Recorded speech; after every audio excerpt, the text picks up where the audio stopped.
Honorable Mayor and Council, I'm J.T. Moffit. I own JT's Cash for Goods on 4th Street in Benson. I read all your interviews in the paper and attended the candidate forum on Tuesday. Mr. Maldonado is getting good at campaign rhetoric. To quote you, "I make the kinds of decisions that will help Benson progress and grow." Please tell us, who wrote that for you, first of all? And what decisions have you made? And where's the progress and growth? In fact, Mr. Maldonado, Benson has declined in the 2 years you've been on council, according to Mr. Cox's last report. I can't tell you how many people have expressed sincere disappointment in you, sir.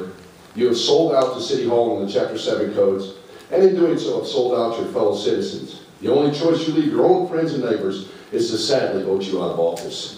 Ms. McGoffin has been boastful in telling people she doesn't care if she gets reelected or not. I quote, "If you don't like my decisions, don't vote for me." That does not sound like a public servant to me. At the forum on Tuesday, Ms. McGoffin was asked what research you do to make a voting decision. Your response was that you asked people like Brad Hamilton and Luis Garcia. Now we know why you've always voted for what City Hall wants. It's kind of hard to vote the will of the people when your sources of information and direction come from City Hall.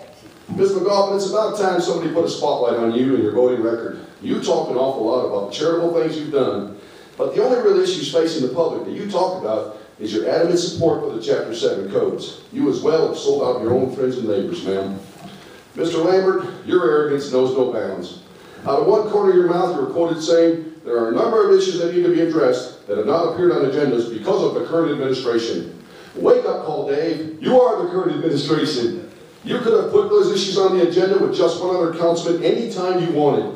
Out of the other corner of your mouth, you go on and on about how we need these new codes and spreading more smoke and mirrors and propaganda on behalf of City Hall. Suddenly, you become a big supporter of the incentive pay plan for the police officers, a plan I brought before you in council a year ago, and you, sir, sat stone-faced with deaf ears. You never even tried to put it on the agenda. Now that you're running for mayor, you can't wait to look into it. One thing I will say to encourage you, Mr. Lambert, I finally met one citizen who voted for you. All three of you councilmen have been willing participants in the propaganda campaign for the Chapter 7 codes. You keep telling people over and over, we need these codes, in an attempt to brainwash the public. You repeat lies from Mr. Garcia, who tells everyone he can't do anything about their complaint until they pass the new codes, and that we need the codes to protect us.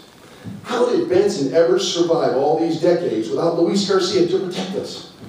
Indeed, we're being told these codes are for our protection. Protection from whom? The guy who wrote them? The Chapter 7 codes criminalize code violations. We're supposed to make laws to protect us from criminals, not laws that make us criminals. We do not need these codes.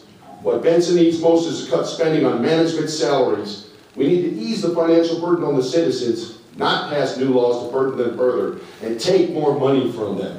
You're so worried about cleaning up people's yards and homes. Clean up your own backyard, meaning City Hall. It's a mess, and you don't need new codes to clean it up. What you need is a backbone.